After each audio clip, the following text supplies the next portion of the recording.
যেভাবে লেখা আছে আমি সেভাবেই পড়ছি। আমি ভারতের মুর্শিদাবাদ থেকে ঘটনা পাঠাচ্ছি। আমার নাম সাজ্জাদ হোসেন। আমি ভূত FM এর সময় থেকে আপনার শো শুনছি। এখন ভূত.com ডাউনলোড করে শুনি। আমার নানা বাড়ি যশোরের নড়াইলে। আমি ঘটনাটা ওখানকার একজনের কাছ থেকে কালেক্ট করেছি। আমার সাথে যোগাযোগ করার মাধ্যম ফোন। তারপরে তিনি তার ফোন নাম্বার এবং হোয়াটসঅ্যাপ নাম্বার শেয়ার করেছেন এবং তিনি লিখেছেন ঘটনার সমস্ত নাম ছদ্মনাম ব্যবহার করা হয়েছে। ঘটনাটা একটা বড় ঘটনা এবং ভালো।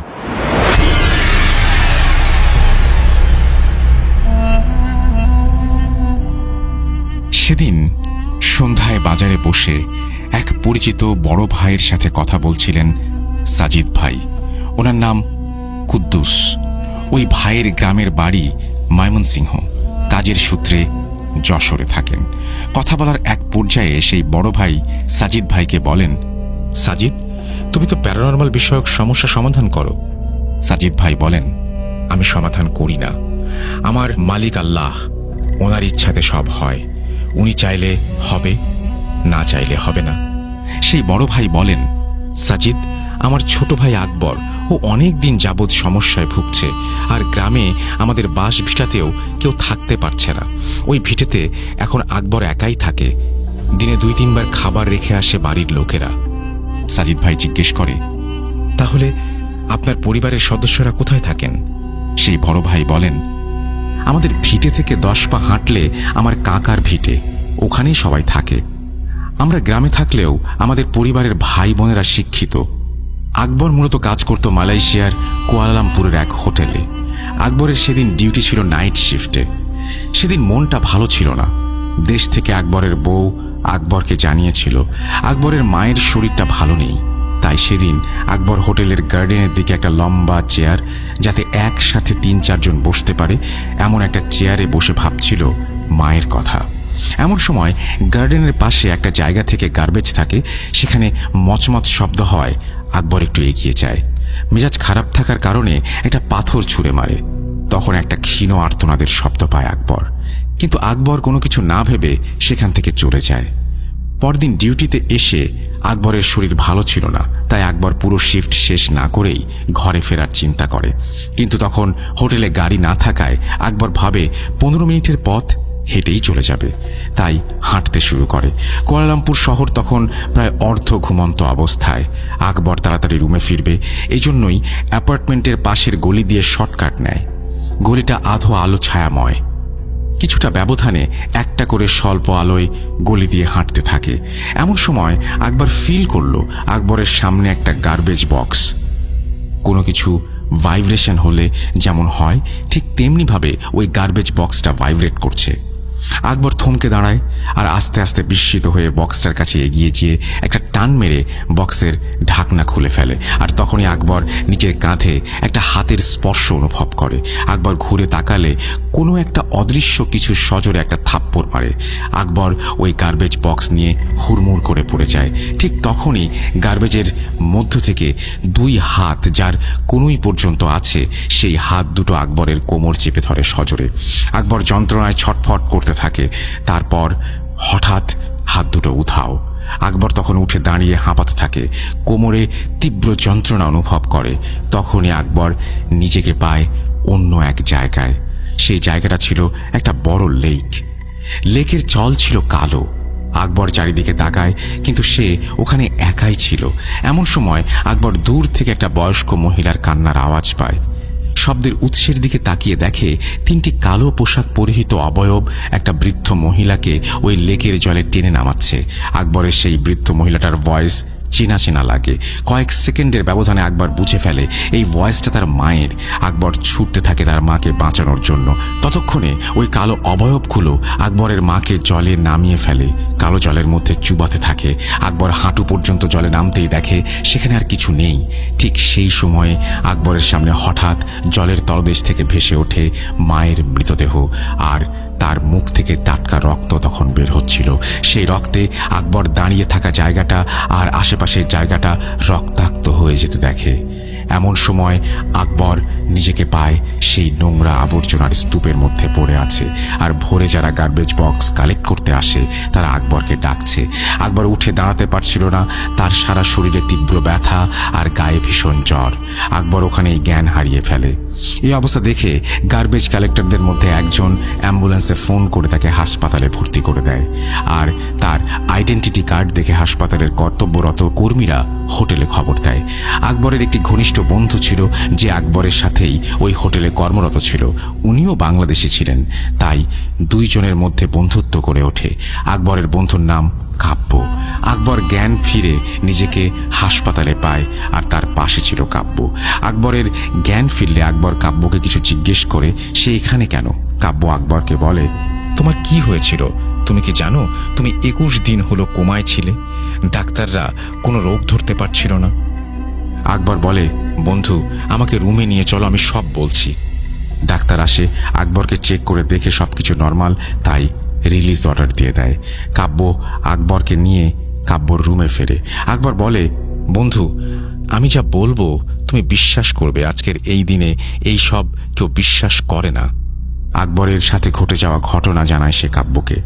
কাব্য বলে, একটা খুব খারাপ খবর আছে। কাব্য আকবরকে জানায়, যেদিন আকবর হসপিটালে ভর্তি হয়েছিল সেদিন রাতে তার মা মারা যায়। ডাক্তার জানায় নর্মাল হার্ট অ্যাটাক, কিন্তু তার মায়ের শরীর ছিল ভেজা, যা থেকে নর্দমার জলের পচা গন্ধ আসছিল। বাড়ির সদস্যরা এ বিষয়ে কিছু জানাতে পারেনি। এই খবর শুনে আকবর কান্নায় ভেঙে পড়ে। আকবর ভাবে কিছু না কিছু যোগসূত্র তো আছেই ওই ঘটনার সাথে মায়ের মৃত্যুর। তাই আকবর ও কাব্য দুইজনে দিন চারেক পর বাইক নিয়ে একটা মসজিদের ইমাম সাহেবের কাছে যান আর ওনাকে সমস্ত ঘটনা বিস্তারিত জানান। ইমাম একটা অন্ধকার রুমে আসন বসান এবং কিছু তদবির করেন। বেশ কিছুক্ষণ পর সেই ঘরের মধ্যে একটা সুঘ্রাণ আসে। সেই ঘরে তৃতীয় ব্যক্তির আবির্ভাব ঘটেছে, তারা অনুভব করতে পারে। ইমাম সাহেব আগেই আকবরকে জানিয়েছিল যে ঘরে জিন আসলে ওনাকে সালাম দিতে হয়।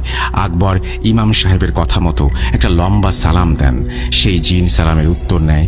ইমাম সাহেব সেই জিনকে সব ঘটনা বিস্তারিত জানান। জিন বলেন আকবরের উদ্দেশ্য করে, তুমি ঘোল সম্প্রদায়ের এক জিনের খপ্পরে পড়েছ বাবা, এখনই কিছু বলতে পারছি না, খবর নিয়ে জানাবেন। আর আকবরকে সাবধানে থাকতে বলেন। সেই জিন চলে যায়। এরপর ইমাম সাহেব আকবরকে একটা জল পরা দেন আর একটা তাবিজ দেন। বলে দেন, তোমরা রুমে এই পানি ছেটাবে আর 5 ওয়াক্ত নামাজ পড়বে, আর পারলে নফল নামাজটাও আদায় করো। তারা দুইজন রুমে এসে রাতের খাওয়া সেরে ঘুমিয়ে যায়। প্রায় মধ্যরাত তখন হঠাৎ আকবরের ঘুম ভেঙে যায় কাব্যের চিৎকারে।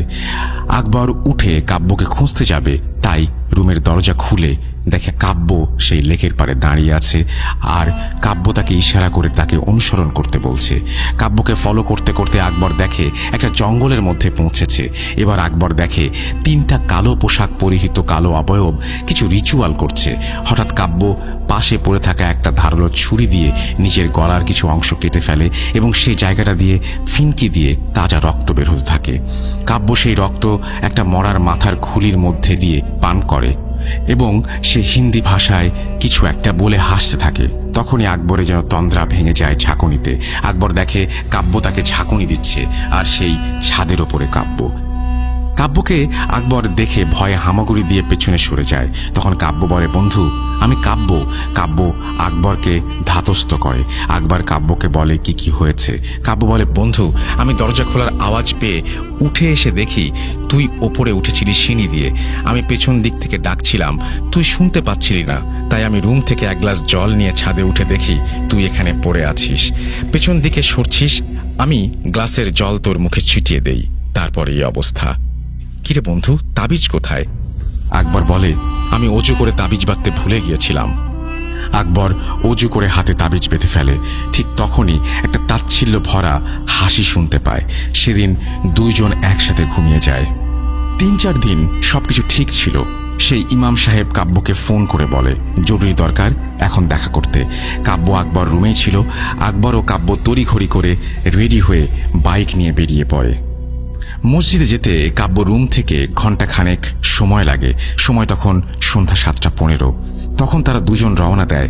যেতে গেলে হাইওয়ে দিয়ে যেতে হবে একটা জঙ্গলের মধ্য দিয়ে। প্রায় 5-7 কিলোমিটার জঙ্গলটা জঙ্গলের রাস্তায় ঢোকার পরেই বাইকটা কেমন যেন ভারী হয়ে যায়, গাড়ির স্পিড উঠছে না। এমন সময় তারা দুজনেই দেখে রাস্তার ওপর একটা লাশ কাফনে মোড়া অবস্থায় পড়ে আছে। তাদের আর বুঝতে বাকি রইল না যে কি ঘটতে চলেছে তাদের সাথে। তাই কোনো রকমে লাশটাকে পাশ কাটিয়ে তারা টান দেয় ও আল্লাহর কাছে দোয়া করতে থাকে। এমন সময় কাব্বুল লক্ষ্য করে প্রায় 20 থেকে 25টা কাফনের কাপড় পরানো লাশ তাদের বাইকের পেছন পেছন আসছে। তারা জঙ্গলের রাস্তা পেরোনো মাত্রই সব উধাও হয়ে যায়। তারা দুজন বেশ কিছুক্ষণ পর মসজিদে পৌঁছায়, অজু করে নামাজ আদায় করে, ইমামের সাথে দেখা করে, ইমামকে জানায় তারা আসার পথে কি কি ঘটেছে। ইমাম বলে, শান্ত হও, আল্লাহর রহমতে সব ঠিক হয়ে যাবে। ইমাম তাদেরকে বলে 2 রাকাত নফল নামাজ আদায় করতে। তারা নিজেও 2 রাকাত নফল নামাজ আদায় করে। তাদের সাথে করে ইমাম সাহেব একটা বাড়িতে নিয়ে যান। সেখানে ইমাম সাহেব বসান ও ইমাম আমল করতে থাকেন। বেশ কিছুক্ষণ পর একটা কর্কশ গলায় ফ্যাঁস ফেঁসে শব্দে অদৃশ্য কেউ ইমামকে জিজ্ঞেস করে যে তাকে ডাকা হয়েছে কিনা। ইমাম সাহেব বলে, জানি তুই ঘোল জিনের সন্তান, কেন ওদের যন্ত্রণা দিচ্ছিস? সেই ঘোল বলে, আমি তোকে কোনো প্রশ্নের উত্তর দিতে বাধ্য নই। তখন একটা সজোরে আছাড় মারার শব্দ হয় আর আর্তনাদের শব্দ হয়। এরপর চারিদিকে ধস্তাধস্তির আওয়াজ। ইমাম তার মতো আমল করছেন। বেশ কিছুক্ষণ পর কান্নার শব্দ শোনা যায়। ইমাম সেই ঘোলকে বলে, হয়েছে তো উচিত শিক্ষা, এবার সব সত্যি কথা বল, কেন ওদের পেছনে পড়েছিস? ঘোল বলে, আমার বাবা সাধনা করতে গেছে আর আমাকে ভাইয়ের দায়িত্ব দিয়ে গিয়েছিল, আর এই দুষ্টুটা ওকে মেরে ফেলেছে। সেদিন আমার ছোট ভাইটা আস্তা করে খাবার খাচ্ছিল বিড়াল বেশে, কিন্তু ওই আকবর বিনা কারণে একটা পাথর ছুঁড়ে মারে আমার ছোট ভাইটাকে। আমার চোখের সামনে কাতরাতে কাতরাতে আমার ভাইটা মারা যায়। তাই আমি আকবরের মাকে পচা পুকুরের নোংরা জলে চুবিয়ে মেরেছি। সেদিনও আকবরের মা কাতরাচ্ছিল। ইমাম বলে, ও না জেনে ভুল করে ফেলেছে, তাই তুই এখান থেকে কিছু নিয়ে ফিরে যা। কিন্তু সেই ঘোল জিনটা কিছুতে যেতে রাজি হচ্ছিল না। তাই সেই ঘোল জিনের সন্তানকে বোতলে বন্দি করেন ইমাম। এবং ইমাম আকবর ও কাব্যকে বলেন, তোমরা সাবধানে থেকো, ওর বাবা কিন্তু সহজেই সবকিছু মেনে নেবে না। এই ঘোল জিন কিন্তু খুবই হিংস্র এবং জিন সম্প্রদায়ের। এরা সম্ভবত নোংরা আবর্জনা এবং কবরস্থানে থাকে। আল্লাহর ইবাদত করো ও আল্লাহর কাছে মাফ চাও, যাতে অজান্তে করা ভুলগুলোর জন্য আল্লাহ মাফ করে দেন। একমাত্র উনিই পারেন সব সমস্যার সমাধান করতে। আমরা তো ওনার আদেশের গোলাম। বেশ সবকিছুই ভালো চলছিল। আকবর আবারও কাজে যোগ দেয়। পরের মাসে দেশে ফেরার কথা। আকবর দেখতে দেখতে 1 মাস কেটে যায়। আকবর দেশে ফেরে প্রায় 2-3 মাসের ছুটি নিয়ে। আকবর বাড়ি ফিরে সবার সাথে দেখা করে। আকবর তার মায়ের কবরে যায় ও তার মায়ের কবরে মেরামত করে। ঠিক সেই সময় আকবর সেই হাসি শুনতে পায়। আকবর হাসির উৎসের দিকে তাকিয়ে দেখে তার মা দূরে দাঁড়িয়ে হাসছে এবং তার হাতে কিছু একটা। আকবরের দিকে সেটা ছুঁড়ে মারে এবং সেটা ছিল একটা হাত, এবং সেই হাতটা আকবরের গলা চেপে ধরে। যাই হোক, তারপরে আকবরের মায়ের সাথে তার কিছু কথোপকথন হয় এবং সেই কথোপকথনের পরে জিনটি চলে যায়। আকবর বাড়ি ফেরে। আকবর সেদিন বাড়ি ফেরে এই বিষয়টি কাউকে সে কিছু জানায় না। আকবরের সাথে কবরস্থানে ঘটা ঘটনার বেশ কিছুদিন পর আকবরের মেশর ছেলে রমিজ খুব সুন্দর বাঁশি বাজাতে পারত। রমিজের সেদিন রাতে ঘুম আসছিল না, তাই সে রাতের বেলা আকাশে পূর্ণিমার চাঁদ হাসছে। রমিজ উঠোনে বসে বাঁশি বাজাতে থাকে। রমিজ যখন বাঁশি বাজাচ্ছিল, বাঁশির রিদমের সাথে সাথে কেউ যেন গুনগুন করছিল। রমিজ যখন বাঁশি বাজানো বন্ধ করে, সেই আওয়াজটাও বন্ধ হয়ে যায়। রমিজ মনের ভুল ভেবে আবারও বাঁশি বাজাতে শুরু করে। এইবার আওয়াজটা শুনতে পাওয়া মাত্রই বাঁশি বাজানো থামিয়ে দেয়। কিন্তু এইবার রমিজ ঠিকই সেই গুনগুন শব্দ শুনতে পায় এবং ফেঁসফেঁসে একটা হাসির শব্দও শুনতে পায়। রমিজ চারিদিকে তাকায়, কিন্তু কাউকে দেখতে পায় না। রমিজ উঠে দাঁড়িয়ে ঘরে যাবে, ঠিক তখনই তার পাজামা কেউ পেছন থেকে টেনে ধরে। রমিজ পেছনে তাকিয়ে দেখে একটা কালো অবয়ব, যার শরীর এত শুকনা, আধা মাথা ভর্তি চুল। রমিজ তাকে পেছনে দাঁড়িয়ে থাকতে দেখে এবং এই দৃশ্য দেখে কোনো রকমে দৌড়ে এসে ঘরে ঢুকে দরজা বন্ধ করে দেয়। রমিজ দরজার সামনে থেকে তাড়াতাড়ি এসে ভয়ে খাটের তলায় ঢুকতে গিয়ে দেখে সেই খারাপ জিনটা খাটের তলায় বসে আছে আর রমিজকে দেখে খিলখিল করে হাসছে। রমিজ পিছাতেই একটা কিছুর সাথে ধাক্কা খেয়ে পড়ে যায় আর দেখে আকবরের মায়ের মৃতদেহ, যেটা কেউ খুবলে খেয়ে ওখানে ফেলে রেখেছে। ঠিক তখনই আকবরের মায়ের খুবলে খাওয়া মৃতদেহটা রমিজের দিকে ফেরে এবং রমিজ সেখানে জ্ঞান হারিয়ে ফেলে একটা পর্যায়ে। পরদিন সকালে রমিজ দরজা খুলছিল না, তাই বাড়ির সদস্যরা ভেঙে রমিজকে অচেতন অবস্থায় উদ্ধার করে। রমিজকে ধাতস্থ করার পর রমিজ সব ঘটনা খুলে বলে। রমিজের হাতের যে অংশটা আকবরের মৃত মায়ের দেহ ধরেছিল সেখানটায় দেখায় পুরো কালো দাগ হয়ে আছে। সেদিন সেই গ্রামের হুজুরকে ডেকে নিয়ে আসা হয়। হুজুর বাড়িতে পা রেখেই আল্লাহু আকবার বলে পা সরিয়ে নেন। হুজুর বলেন, আমাকে মাফ করবেন, আমার দ্বারা এটা সম্ভব নয়। ওদিকে আকবর তার বন্ধু কাব্যকে কল দিয়ে তার সাথে যা যা ঘটেছে সবকিছু জানায় আর বলে ইমাম সাহেবকে খবর দিতে। কাব্য তার কথা মতো মসজিদে যায়। সেখানকার মসজিদের মুয়াজ্জিনকে পায়। ইমাম সাহেব বার্ধক্যজনিত কারণে মারা গিয়েছেন বেশ কিছুদিন হলো। কাব্য তখনই আকবরকে কল করে বলে ইমাম সাহেব এই দুনিয়াতে আর নেই। আকবর বলে, বন্ধু, ইমামকে এই শয়তানি মেরেছে। কাব্য আকবরকে জিজ্ঞাসা করে, তুই কি করে জানলি? আকবর বলে, ওসব কথা পরে হবে বলে ফোন রেখে দেয় আকবর। আর একদিন পরে সকালে রমিজের ঝুলন্ত মৃতদেহ পাওয়া যায় তার ঘর থেকে। রমিজের কবরে জানাজা শেষ করে সবাই বাড়িতে ফেরে। রীতিমতো আকবরের কপালে চিন্তার ভাঁজ পড়ে যায়। আকবর সেদিন রাতে ঘুমিয়েছিল। আকবরের ঘুম ভেঙে যায় জানালার ক্যাঁচকুঁচ একটা শব্দে। আকবর দেখে তার ঘরের বাম দিকে জানালাটা খোলা, বাতাসে নড়ছে। আকবর উঠে জানালা বন্ধ করে আবার শুয়ে পড়ে। এভাবে 3 বার একইভাবে খোলা জানালা বন্ধ করে। শেষবার জানালা বন্ধ করে পেছনে ফিরতেই সজোরে কেউ তাকে আঘাত করে। আকবর ফ্লোরে পড়ে যায় এবং মুখ ধরে গড়াগড়ি করতে থাকে। এমন সময় আকবরের ডান পা ধরে অদৃশ্য কেউ টেনে হেঁচড়ে তাকে উঠোনের মাঝখানে নিয়ে এসে আছাড় মারে। সে সময় আকাশ ভরা কালো মেঘের ঘনঘটা এবং বৃষ্টি নেমে আসে আর বিদ্যুৎ চমকাতে থাকে। বিদ্যুতের ঝলকানির আলো পড়লে দেখতে পায় সে একটা কালো অবয়ব দাঁড়িয়ে আছে। যেমন চেহারা রমিজ দেখে ঠিক তেমনই চেহারা ছিল। আকবরের চারপাশে কালো কালো বিষাক্ত সাপ যেন ফনা উঁচিয়ে আছে, এরকম দৃশ্য সে দেখতে পায়। এবং এই সময় কুদ্দুস উঠেছিল এবং কুদ্দুস, যিনি সাজিদ ভাইকে এই সব ঘটনা বলেছিলেন, উনি প্রাকৃতিক ডাকে সাড়া দেবার জন্যই আকবরের বড় ভাই কুদ্দুস দেখে আকবর মাটিতে পড়ে আছে। কুদ্দুস বের হওয়া মাত্রই সব যেন হাওয়ায় মিলিয়ে যায়। কুদ্দুস এসে বাড়ির সদস্যদেরকে ডেকে নিয়ে এসে আকবরকে তুলে ঘরে নিয়ে যায়। আকবরের তখন দাঁড়ানোর ক্ষমতা ছিল না, সারা শরীর রক্ত মাখা। আকবর সেই তীব্র যন্ত্রণা সহ্য করতে না পেরে জ্ঞান হারিয়ে ফেলে। পরদিন ডাক্তার ডেকে তাকে কিছুটা ধাতস্থ করা হয়। কুদ্দুস আকবরকে জিজ্ঞাসা করে, সমস্যা কি বলো আমায়। আকবর জানায় বিস্তারিত বিষয় এবং কুয়ালালামপুর থেকে গতকাল পর্যন্ত যা ঘটেছে তার সব। কুদ্দুস অনেক খুঁজে একজন ভালো আলেমের খোঁজ পান এবং তাকে বাসায় নিয়ে আসা হয়। তিনি আমল করেন এবং সেই জিনকে হাজির করান। 3 দিন পর 4 দিন চেষ্টার পর সেই জিন হাজির হয়। সেই আলেমকে ঘোল জিন বলে, শোন, তুই এদের সাহায্য করতে চাইলে আমি পেছনে সরে যাব, পারবি তো সামলাত? তখন এই সমস্ত কথা বলে তাকে ভয় ভীতি দেখাতে থাকে। আর প্রতিদিন রাতে ভয় দেখা থাকে আকবরকে। এইবার শুরু হয় সদস্যর সাথে ঘটা ঘটনা। কুদ্দুসের সাথেও এরকমভাবেই একই রকম ঘটনা ঘটতে থাকবে এবং আকবর ভাবছে বাড়ির সবাই ক্ষতির সম্মুখীন হচ্ছে। মাকে মেরে ফেললো, রমিজকে মেরে ফেললো, এরা না জানি আর কাকে কাকে মারবে। তাই আকবর আর কারো জীবনের ঝুঁকি নেবে না। আকবর সেদিন বাড়ির সবাইকে জোর করে পাঠিয়ে দেয় তাদের কাকার ভিটেতে। তখন থেকে আকবর ওই ভিটেতে একাই থাকে। আমাদের ভিটের আশেপাশে বাড়ির লোকেরা আকবরের হাসি, কান্না, চিৎকার শুনতে পায়। কুদ্দুস সাজিদ ভাইকে বলে, দেখেন ভাই, যদি কিছু করতে পারেন, আচ্ছা আমাকে একটু সময় দেন ভাই, আমি আমার জিন হুজুরদেরকে জানাই বিষয়টা, দেখি আল্লাহ মালিক কোনো রাস্তা দেখাতে পারেন কিনা। রাতে সাজিদ ভাই তাহাজ্জুদের নামাজ আদায় করে আর জিন হুজুরদের স্মরণ করে। একজন জিন হুজুর আসেন। সাজিদ ভাই আকবরের ঘটনা বিস্তারিত তাকে জানায়। জিন হুজুর বলেন কাল খবর নিয়ে আসবেন।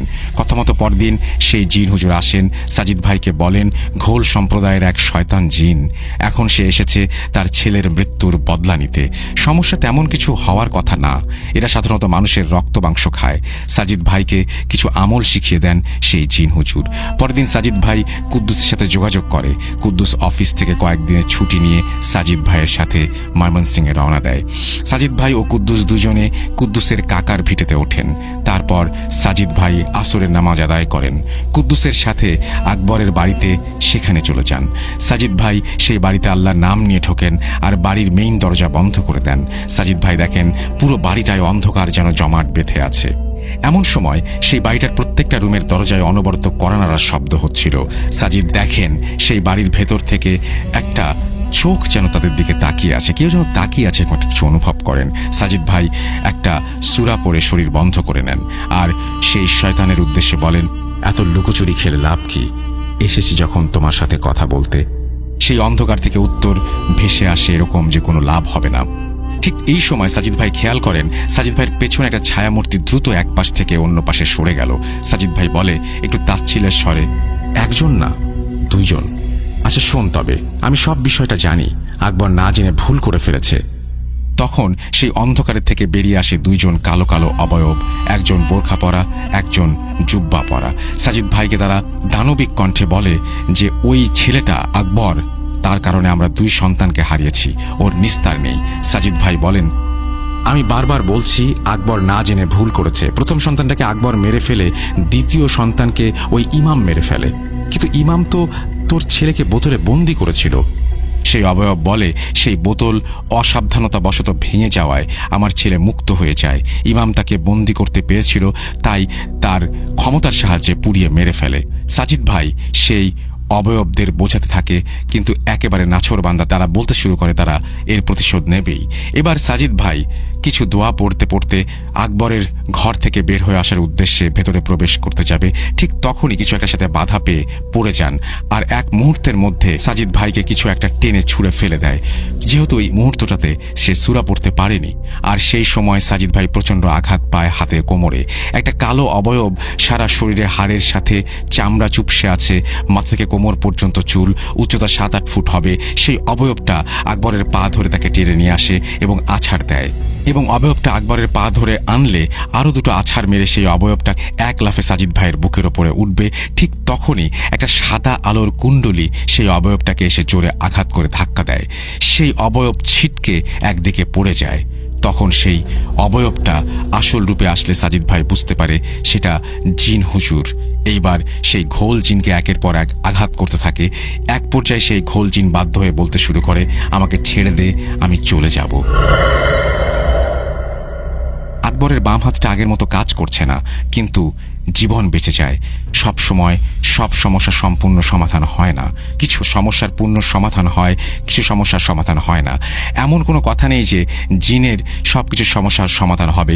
এই বলে তিনি অনেক কথা বলেছেন, সেগুলো আর না পড়ি।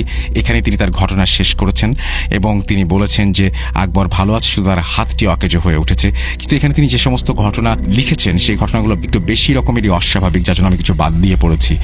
তারপরেও যখন কেউ পাঠায় সে হয়তো সত্যি ঘটনায় পাঠিয়েছে, বা এটা মনের ভুল হতে পারে, বা অন্য কিছু হতে পারে, আমি ঠিক জানি না। সেজন্য আমি ঘটনাটি পড়লাম এবং ঘটনাটি আমি শেয়ার করলাম। ইন্ডিয়ার ঘটনা আমরা পড়ি মাঝে মাঝে, এবং আজকে দুটো ঘটনায় আসলে পশ্চিমবঙ্গের মানুষ লিখেছেন, তো আমি পড়লাম। কিন্তু আশা করছি যে এই ঘটনাটা আপনারা জানাবেন যে আপনাদের কোন কোন জায়গাগুলো অস্বাভাবিক লেগেছে। এবং অনেক কিছু ঘোল নিয়ে আমার ওরকম পড়াশোনা নেই। ঘোল নামে শুধুমাত্র একটা সিনেমায় আমি সিনেমা না, সিরিজ দেখেছি আমি। এ বাদে আমার তেমন কোনো পড়াশোনা নেই। এই বিষয় নিয়ে হয়তো যারা জানেন তারা আরও ভালো বলতে পারবেন।